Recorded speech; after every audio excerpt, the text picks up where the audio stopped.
10 € offerts et votre premier dépôt doublé avec le lien en description.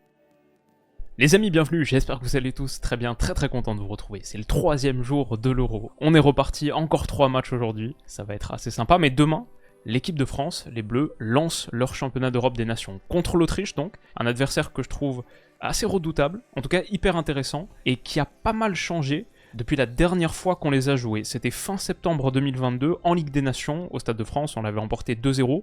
C'était le tout début de l'ère Ralf Rangnick. Ça faisait 3 mois qu'il était sur le banc, et depuis ce rassemblement, derrière ils ont aussi perdu contre la Croatie en Autriche, mais depuis ce moment, 16 matchs joués, on voit ici Andorre, Italie, Azerbaïdjan, 16 matchs joués, une seule défaite, c'était contre la Belgique 3-2, et dans le lot, il y a eu une victoire contre l'Italie 2-0, il y a eu 2 succès contre la Suède par exemple, et cette saison, en début de saison, ils ont battu l'Allemagne 2-0, la Turquie en mars 6-1, et 2 victoires aussi contre 2 équipes qui jouent à l'Euro, la Slovaquie et la Serbie, avant de faire un petit match nul contre la Suisse l'autre jour, là il y a quelques jours. Discrètement, sans faire de bruit, cette Autriche arrive avec des ambitions. Donc, je vous propose qu'on l'analyse un petit peu, qu'on l'étudie un petit peu. On va le faire avec toutes les rencontres de l'équipe de France sur cet Euro. Il y aura toujours une petite preview, en espérant qu'il y en ait le plus possible. Et ouais, après, si vous voulez quelque chose d'encore plus détaillé, bien sûr, l'épisode de retour est toujours accessible via la playlist. On avait fait à l'époque 17 minutes et 26 secondes d'une analyse assez approfondie sur cette Autriche de Konrad Laimer, notamment le Lionel Messi du pressing,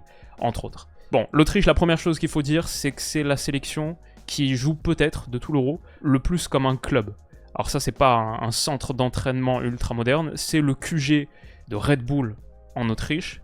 Le foot autrichien par-delà, une des grandes histoires du foot au XXIe siècle, la transformation de l'écosystème footballistique, c'est bien sûr le système de multipropriété dont Red Bull est un peu pionnier. En 2005, il rachète le SV Austria Salzbourg, les New York Metro Stars en MLS, et 4 ans plus tard, en 2009, le SSV Markranstädt, qui est, si je ne me trompe pas, une petite commune pas trop loin de Leipzig. Ouais, vous avez compris, ces clubs deviennent respectivement Red Bull Salzbourg et Red Bull de New York, et donc le RB Leipzig. Au cœur de la stratégie sportive de la marque Red Bull, de la stratégie footballistique, il y a un homme, Ralf Rangnick, qui arrive en tant que directeur du football en 2012, directeur sportif de l'Empire Red Bull en 2012. Il sera même à 2 reprises entraîneur, sera directement sur le banc du RB Leipzig, 2 passages. Son credo et la mission qui lui est confiée, développer un football offensif, attractif, extrêmement énergique, et qui fait la part belle aux jeunes talents du continent. Alors aujourd'hui, la liste de joueurs importants qui sont passés soit par Salzbourg, soit par Leipzig, soit parfois par les deux. Bon, on peut parler Erling Haaland, Sadio Mané, un des premiers à l'époque, 2015-2016, Joshua Kimmich. Beaucoup de joueurs d'ailleurs qu'on voit à l'Euro en ce moment. Dominique Szoboszlai, Dani Olmo, Xavi Simons, Josko Gvardiol.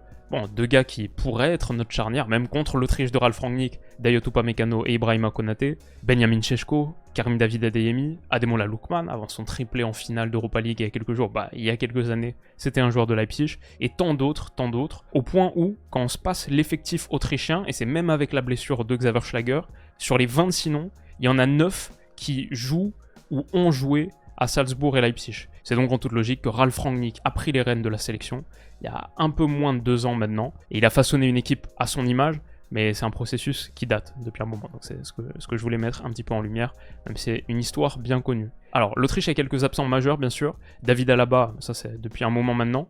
Je crois qu'il se déplace quand même avec la sélection. Je suis pas sûr, mais je crois que je l'ai vu dans des vidéos d'entraînement, à confirmer. Xaver Schlager, ça c'est une énorme perte. Il s'est fait les ligaments croisés. Ça date d'il y a moins longtemps. Quand je faisais la vidéo sur l'Autriche, ça venait d'arriver il y a quelques semaines. Et il aurait clairement été titulaire au milieu de terrain, sans doute aux côtés de Nico Seiwald, son coéquipier d'ailleurs à Leipzig. Seiwald qui a signé à Leipzig cet été, en provenance, bien sûr, de Salzbourg. Ça aurait été la paire.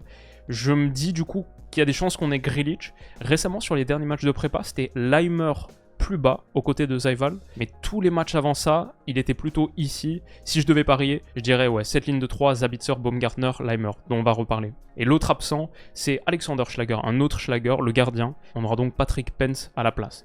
Mais du coup, quand je regarde cette équipe, pour moi, la ligne de force principale, c'est clairement cette ligne de 3. Alors là, on les a disposés en mode 4-2-3-1. Laimer et Sabitzer sont vachement à l'intérieur. Ça ressemble un peu à la formule classique de Ralf Rangnick, le 4-2-2-2, qui a été tellement utilisé à Leipzig sur les dernières années, où ils sont plus comme des joueurs un peu de demi-espace comme ça. Et Christoph Baumgartner, que j'ai mis en lumière comme étant mon joueur à suivre en Autriche cet été, qui reste sur 5 buts sur ses 5 derniers matchs. Il a marqué à chaque fois sur les dernières rencontres de l'Autriche. C'est un joueur qui n'a pas énormément joué à Leipzig cette saison, mais qui est vraiment à surveiller. Ouais, il est généralement un peu plus haut, et contre la Suisse par exemple, on a vu son rush magnifique qui lui permet de marquer le but de l'ouverture du score. Attention à Christoph Baumgartner, et attention en général à ces trois offensifs qui vont soutenir. Alors ça peut être Gregoritsch, qui a pas mal scoré aussi en 2024, ou le vétéran Marko Arnautovic. Deux options sur ce poste de 9, c'est pas clair encore qui démarrera. Je suis relativement confiant sur le reste du 11 autrichien, je pense que ça ressemblera à ça. Mais là, les deux sont encore sans doute en balance. Allez, partons pour l'instant sur Gregoritsch, et disons que la force principale de l'Autriche, elle est ici, avec non seulement de vrais joueurs de ballon qui jouent dans des top clubs, Sabitzer maintenant à Dortmund, Leimer au Bayern, mais aussi qui connaissent parfaitement la méthode Rangnick. Et la force principale de cette Autriche, c'est avant tout sa qualité de pression. C'est pour ça qu'on dit que c'est un pays qui joue comme un club. Il n'y a pas beaucoup de sélections qui pressent. L'Autriche, c'est peut-être des 24 qu'on va voir à l'Euro, celle qui presse le plus fort, le plus dur, le plus vite. Ils sont vraiment... sortir de leur pression, ça va être compliqué. Et Sabitzer plus Leimer, les deux mis ensemble, je pense c'est une quinzaine d'années sous le giron Red Bull. Je crois que Leimer a fait 8 ans, Sabitzer 6 ans, ou l'inverse, entre Salzbourg et Leipzig. Ils connaissent bien la méthode, Baumgartner maintenant aussi est à Leipzig.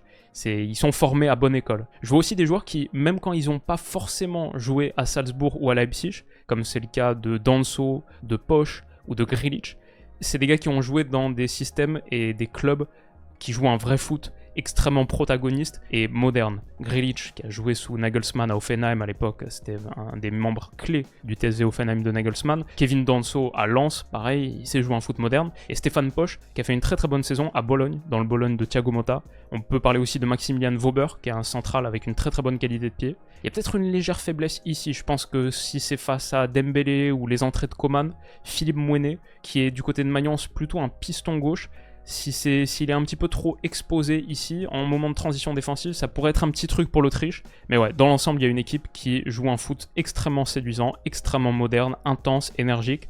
Il va falloir se sortir de leur pression. Alors évidemment, sur le plan individuel, quel joueur rentrerait dans le 11 français aujourd'hui? Peut-être aucun. En tout cas, à ces positions-là, aucun. Peut-être un Leimer dans le milieu de terrain ferait du bien quand même. Je peux peut-être argumenter Sabitzer, même si je pense qu'avec un Griezmann, on a cette qualité créative dans l'axe. Et peut-être, moi je prends quand même Koundé plutôt que Posch. Bon, tu peux argumenter vite fait, mais tu peux aussi dire facile qu'il n'y en a aucun des 11 qui rentrent dans notre 11. Par contre, sur leur qualité collective, ouais, ils sont vraiment cette équipe qui est supérieure à la somme de ses parties.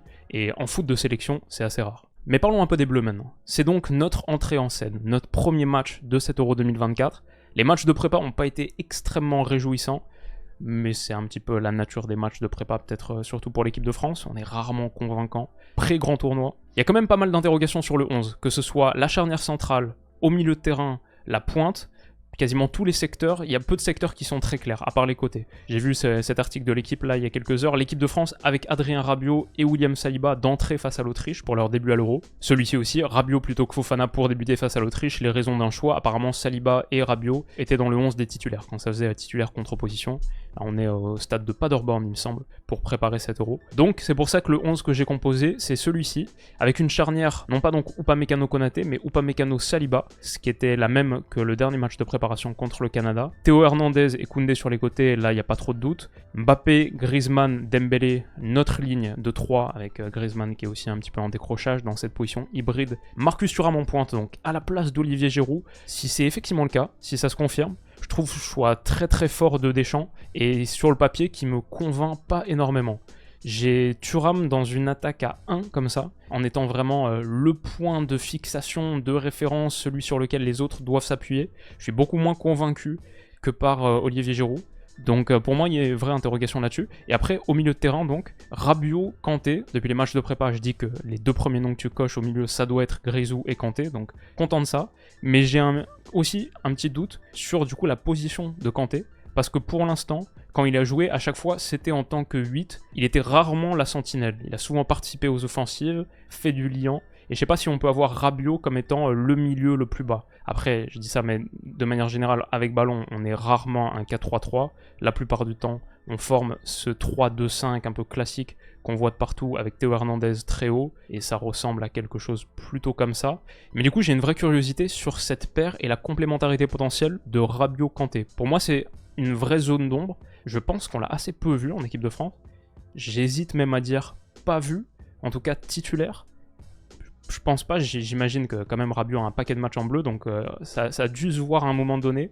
Mais du coup, ouais, petit flou. Peut-être que ça marche super fort, peut-être que ça flop, mais ça va beaucoup m'intéresser. Et d'autant plus que face à l'Autriche, notre qualité sous pression va être fondamentale. Il va falloir que ce 3+2 là, avec les appuis, les soutiens de Griezmann qui va beaucoup décrocher j'imagine, Théo Hernandez, Dembélé aussi à la construction, il va falloir qu'on s'en sorte. On n'a pas Olivier Giroud pour sauter la pression avec du jeu long. Donc il va falloir que ces deux gars-là là, gèrent pour sortir les ballons face à une Autriche qui va nous agresser de manière extrêmement intense. Si jamais ce milieu de terrain bat un petit peu de l'aile, j'aimerais voir sans doute parmi les premiers entrants Fofana, qui pour l'instant m'a vachement convaincu en bleu. Et après j'imagine que les entrants, s'il n'y a pas de problème physique, ça devrait rapidement être Kingsley Coman, peut-être à la place d'Ousmane Dembélé, ou à la place de Marcus Thuram, avec un Mbappé en pointe, Dembélé qui passe autre aile, et Coman à gauche, un truc comme ça. Aussi une grosse interrogation sur Mbappé, sa position, son rôle, et on attend un gros match de Kylian Mbappé, c'est l'heure de briller. Est-ce qu'il y a une connexion là avec Marcus Thuram qui peut le mettre dans les meilleures conditions? Après, faut dire quand même, les noms, c'est pas mal. L'équipe est quand même belle. Face à la pression autrichienne, comme on a dit, ils vont être extrêmement agressifs haut sur nous. Si on réussit à sortir, quand je vois Théo Hernandez, Kylian Mbappé, Ousmane Dembélé, on a la vitesse en projection pour leur faire mal dans le dos. Et de la même manière, même si un homme ne résout pas tout, je suis assez rassuré d'avoir des gars comme potentiellement Saliba et peut-être surtout N'Golo Kanté pour couvrir notre dos. Sur les projections autrichiennes, à la récupération, ils aiment aller très vite exploser. Les retours défensifs, notamment de N'Golo Kanté, peut-être d'un Ousmane Dembélé qui a consenti quand même récemment à pas mal de travail défensif. Pareil Théo sur son flanc. On est rapide. On a la vitesse aussi pour les couvrir. Et ça me rassure plutôt. Et donc à l'heure de faire mon prono, je trouve ça oui logique que la France soit nette favorite pour les bookmakers. Elle est à 1,54, l'Autriche est à 5,60. Seulement 1% des gens partent sur l'Autriche, 97% mise sur l'équipe de France. Le même match le plus joué étant aussi assez logiquement j'imagine. France vainqueur et Kylian Mbappé buteur, c'est coté à 2,20. Et donc ça les amis, c'est les codes que vous trouvez du côté de Winamax, mon partenaire, mon sponsor, tout au long de la compétition. Vous avez accès à leur offre de bienvenue avec le lien en description. Comme vous le savez, c'est l'offre spéciale Winamax Willou. Avec le lien en description, vous faites un premier dépôt, il se retrouve instantanément doublé en pari gratuit, et vous recevez aussi 10 € en cash. Donc si vous mettez le minimum qui est 15 €, ça devient 40. 40 avec lesquels vous pouvez parier. Et je veux dire, tout au long de la compétition, je pense que ces 40 € peuvent tenir tout le tournoi. Faites attention à vos mises, c'est juste du divertissement. La plupart du temps, en paris sportif, on perd. Et c'est bien sûr strictement réservé aux majeurs. Bon, donc maintenant, on a fait la partie facile. On a fait la partie preview, les choses intéressantes. Maintenant, il faut se mouiller. Et là, je trouve ça beaucoup plus difficile. Parce que je vois cet énorme enthousiasme autour de l'équipe de France. Et dans l'ensemble, je suis pas super inquiet non plus pour la compétition des Bleus. Je fais plutôt partie des optimistes, vous l'avez vu dans ma vidéo prono qui est sortie il y a quelques jours. Mais sur un match d'ouverture comme ça, où tu arrives avec encore des repères à trouver, je trouve qu'affronter une équipe qui est aussi bien rodée, aussi bien coordonnée, c'est un peu flippant. Et en tout cas, je nous vois souffrir énormément sur le début de match. Je pense qu'on vit une demi-heure très compliquée pour démarrer. Et je dirais même, je vais pas être trop pessimiste, mais je dirais l'Autriche marque le premier but. On est un peu la tête sous l'eau, et Christophe Baumgartner, buteur à 5,40, alors qu'il a marqué sur littéralement les 5 derniers matchs de l'Autriche, face à de grosses adversités, Allemagne par exemple. Pour moi, c'est assez tentant. Donc je dirais ça. Et à la fin de la fin, je pense qu'on revient, et qu'on arrache le nul, et que c'est pas un mauvais résultat vu la physionomie, pas celui qui te met en plus grande confiance, mais peut-être l'orage est passé, et beaucoup d'équipes vont souffrir, je pense, contre cette Autriche. Donc, ouais, le match nul est 4,35, évidemment en souhaitant la victoire des Bleus, en souhaitant très fort me tromper, mais si je devais miser sur un truc, sans avoir du tout la boule de cristal, sans avoir aucune science particulière des pronos, je dirais un partout entre l'Autriche et la France, aussi pour signifier à quel point cette équipe est vraiment pas à sous-estimer. Alors si ça finit 0-3 à 9,50, je suis très content. Mais ouais, je pense que ces Autrichiens sont costauds et qu'on va entrer tout de suite dans le dur dans cette compète. Mais peut-être ça peut nous servir, nous forger un petit peu, nous préparer. Et après, peut-être même les Pays-Bas derrière qui ont de meilleures individualités que l'Autriche, mais qui est collectivement beaucoup moins costaude pour l'instant. Peut-être que limite ce sera un match qui ne semblera pas si compliqué par rapport à celui-ci pour démarrer. Heureusement le match n'est pas à Leipzig, sinon c'est abusé, genre il joue à la maison quasiment. Heureusement le match est du côté de l'Esprit Arena, là plutôt de la Merkurspiel Arena, du côté de Düsseldorf. On joue à Leipzig, mais deuxième journée contre les Pays-Bas si je me trompe pas. Mais voilà donc pour ce match de demain soir. Qu'est-ce que vous en pensez? Vous mettez quoi comme prono? Est-ce que les Bleus le font? Est-ce qu'il faut avoir peur de l'Autriche? Est-ce que je suis un petit peu trop craintif? Peut-être c'est juste ma tentative de se prémunir contre le mauvais œil. Mais ouais, bon bah ça démarre. Notre Euro démarre maintenant, après les autres c'est à nous, demain soir. Prenez soin de vous les amis, passez une excellente journée d'Euro, on sera là pour la débriefer tous les matchs comme d'habitude. Donc rendez-vous dans quelques minutes, je vous dis à toutes, bisous.